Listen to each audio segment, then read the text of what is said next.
Welcome back to another episode. Got stuck there of the House Husband Diaries. As always, I am your host, Carter C. And today is another travel day, Sunday. And what are we talking about today? India. India. Yeah, India.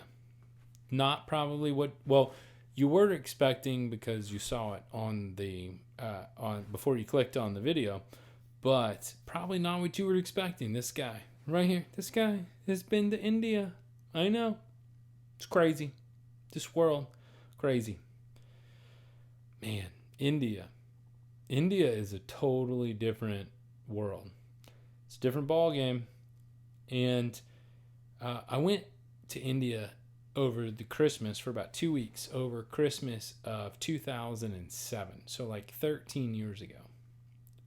I was a young buck then, young buck, full of aspirations and good vibes. I know. But India was just such a different world for me. It was and still is the farthest I've ever been from home. The absolute where I was in India was the furthest I've ever been from where I'm from in North Carolina. And I say that because this past summer, about 8 months ago or so, I was in the Maldives with my wife, and I checked, and the flight, distance was just a few hundred miles short of where I was in India, New Delhi, being in the Maldives. So even though I was close, very close this summer, the furthest I've ever been from home was in the summer of, or not the summer, the Christmas, winter of '07 in India. And I was working nonprofit, so you can go back and watch early videos. I had this nonprofit called Natimba, and we did multimedia. We shot videos, did websites and stuff for other nonprofits around the world, international nonprofits, whatever. And it was it was a dream come true. I was young, and I had lots of dreams, lots of visions, and lots of hope to bring the world together. And here I am closing in on 40, and all of that did not work out the way I wanted it to. And it doesn't mean that those dreams don't come true later on. It just means that at the time it wasn't the right time. Was I too early with that idea? Maybe. Was I too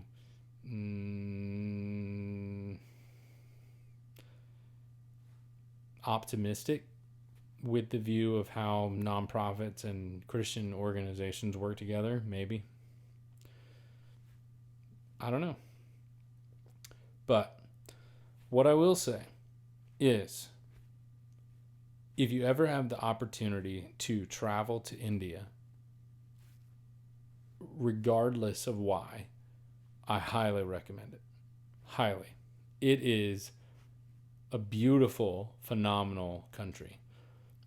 uh, my take on travel is to get outside of your comfort zone. I don't like, if you've watched any of my travel videos, I do not like going to all inclusive resorts that just give you the same, or try to give you the same quality of experience and food and stuff as like America. I'm not interested in that. If I wanted that, I would stay in America. What I want is I want to experience the local culture, the local atmosphere, the local food, the local flavor, the local, everything. I want to, when I travel, I want to experience where I am. It's why I go there. I know not everybody's the same. I get it. I 100% get it. And it's not that you're traveling wrong. You're traveling the way you feel comfortable. My travel, even though I'm uncomfortable to some degree, and I am, it's not comfortable for me, but it just feels more authentic. And when I get back, I have better stories. And I think what's so interesting about the House Husband Diaries and other things is that what brings us together as people and what transcends our political affiliations or, our racial, affiliations or whatever is what transcends that is stories. So if we have stories, it doesn't matter what our appearance is or what our views are or whatever, because we have stories that we can share that are common, and that bridges gaps. And so to me, the stories are really important. And so when you travel and you experience a place in its natural state, you experience something that is genuine. And I think people appreciate that. And I appreciate that. Whether it's hard, whether it's difficult, whether it's what have you, it just seems more authentic to me. So what I will say is this. If you've made it this far, 6.5 minutes into the video, I posted a video on Christmas Day, December 25th. When I was in India, I shot a video.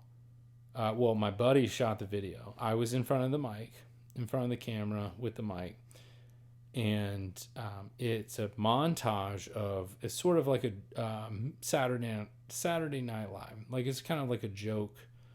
We just had fun.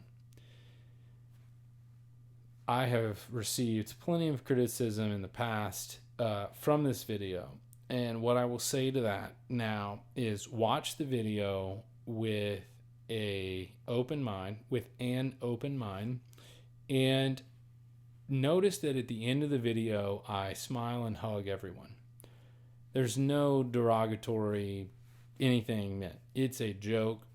I'm playing off the fact that I am a tall white guy, and there's a lot of shorter, browner skinned folks in India, and I'm in their country, and so they're interested in me because I'm different, and I have a microphone and a cameraman, and we're walking around, and they want to know why we're there, and I want to know why they're interested or what they do, and we can't really communicate, and so we just do interviews, and it's funny.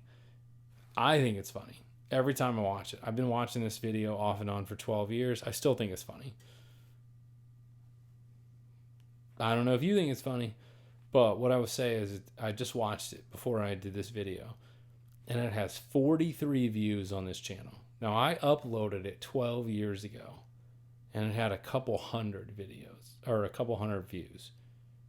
400 or 500 views. I don't remember how many it had. Over 12 years. And it got like 40 views a couple months ago. Whether it needs more views or not, what have you, I think it's funny. I think it's worth viewing. It's just traveling experience. It's raw emotion experience of traveling to a different place and having a good open mind. So what I will say about India is we traveled from Raleigh-Durham, North Carolina to Chicago, Illinois, flew. And then we got on a flight in Chicago and we flew over the top of the world. Right? I can show it, whatever. Here, over to there. And that map obviously is from the 50s. I think I said that in another video. This map was hanging out in my mom's house when she was a little girl in the 50s. And it was in our attic like 20 years ago. And I asked what the deal was. She said, I'll just throw it away. It was in my house when I was a little girl and I don't care. And I was like, get the heck out of here. This map is cool as all get out. So maybe I'll go through the map one day and show you all the countries that don't exist anymore, which is totally crazy. But good geography lesson. So we flew from Chicago over the top of the world to India, to New Delhi. It's 14 and a half hours. And it's terrible. It's flat out terrible. I cannot sleep on an airplane. It just doesn't happen. It doesn't happen. I have traveled all over the world. And nope. It just doesn't happen. So what I will say is I was 27 in the winter of 2007 when I flew to India. We flew over the North Pole. We got to Moscow, and then we went around Moscow. We went to Kabul, Afghanistan, flew around Kabul or straight over Kabul, and then we ended up landing in New Delhi, India. Now, while we were in India, the ex-prime minister, I'm not really sure if it's prime minister or head of state, or I don't really know what they call him, of Pakistan, Benazir Bhutto, or her husband was like something, I don't really remember all the details, but she was assassinated. And that's like the December 27th or something, 2007. I don't remember the exact date. It's pretty crazy. We weren't really sure we were going to be allowed to fly back to America because we weren't sure how the Pakistani Indian relationship was going to be because of that assassination. So that was kind of like a wild experience. Well, we fly, all the way to New Delhi, and we're there. But basically, what happens is we wake up at the crack of dawn in Raleigh-Durham, North Carolina, and we get to the airport. We take a flight to Chicago, and then we wait. And then the flight from Chicago to New Delhi doesn't leave until the evening. And so we were up all day. And then we get on this flight, and when we start flying, and we fly for 14 plus hours. And so as we're flying, the time zones go. India is 10 and a half hours ahead of the U.S. or Eastern time zone. So we flew overnight, but then we were 10 and a half hours ahead. So that's a whole day. So now we're 2 days ahead. So we land, and it's the middle of the night the next day. But we're only like a day and a half in. But we're, 2 days in time. So my buddy and I, who shoot video, we were like, okay, well, here's what we want to do. We want to do a time-lapse video. And the time-lapse video I have posted on another channel that has nothing to do with the House Husband Diaries. It was something I posted 12 years ago. And it's a video that we did for the orphanage in India. And if you'd like to see that video that we did for the orphanage 12 years ago, I haven't had contact with him in 7 to 10 years. Like that was another lifetime ago. But if you'd like to see that video, it's still on YouTube. I can grab that and I can upload it to the House Husband Diaries if you'd like. If you want to see that video, it has a cool time-lapse video of a sunrise in New Delhi. I'm standing in the middle of a street, and it goes from dark to sunrise, to sunlight. And so we landed in the middle of the night in New Delhi, and my cameraman and I, my buddy, and we're still good friends to this day. We basically were like, okay, we need, we're gonna get like an hour or two of sleep, and then we got to get up because we got to get out to this big road, and that's where we want to shoot this time lapse sunrise. And so we just say, okay, well, I haven't slept in a day and a half or so. And so, we go, we get like maybe an hour and a half sleep, nap, kind of. Not really sleeping. And we get up and we get our camera gear and we go out. And we find this, big street. We get to where the sun's going to be in the backdrop. And we start shooting. And we shoot the whole video. And it was crazy. it was a really good experience. It was amazing. I probably should have talked less, but it was hours of just standing there. And so, in the video, you can see my mouth. You live and you learn. But we had a great time. We shot some cool video, and what ends up happening is we were up all day. We shoot video, we go, and we got to drive to another orphanage, and we end up having to drive overnight. We show up the next morning at 4 a.m. I don't know, it was something. It was in the middle of the night. We water buffalo. Yeah, water buffalo. And then they're like, okay, let's go. They've got morning Bible studies. We start filming. That's our job. So it was like 3 days without sleep with like an hour nap or something. It was crazy. And so we finish shooting, and it's about 4:00 in the afternoon on like the third day. And we're like, it's kind of like time for us to sleep because we haven't really slept in 3 days.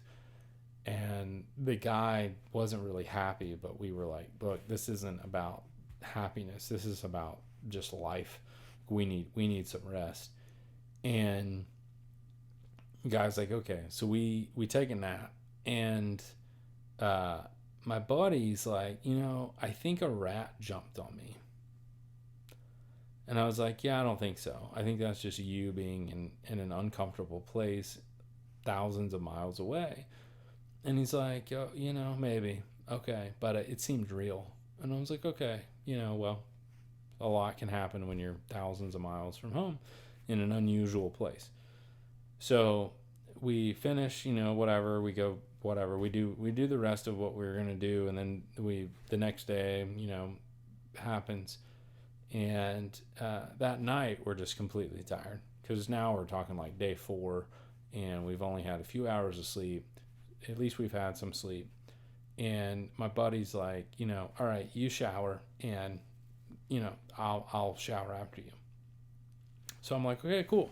So I go to shower, and I'm showering, right? I'm butt ass naked, and I turn around and I look, and there's like a shadow underneath the door. Well, I think my buddy's being, a dude, and he's got like a sock or something, and he's like running it back and forth under the door just to pull my leg, just to be kind of like a jerk. And I was like, buddy, like, you need to stop, And as I'm saying that, I look, and out from underneath the door hops a giant rat. Like a giant rat. Like not just like a little mouse, but like a giant rat. Like a giant rat. And the way the bathrooms are in this orphanage in India is there's no bathtub. Like there's no porcelain divider between me and this rat. It's like I'm showering on the floor of the bathroom. So this rat is literally like 4 feet from grabbing a hold of my big toe and taking it off. I mean, I'm not excited. I'm not enthralled. So I freak out and I yell at my buddy, hey, there is a rat at the door, and his bed is 3 feet on the other side of the door. And apparently he's no longer like with us. Like he's completely passed out. So he's like, what? And I'm like, there's a rat in the door. And he's like, what?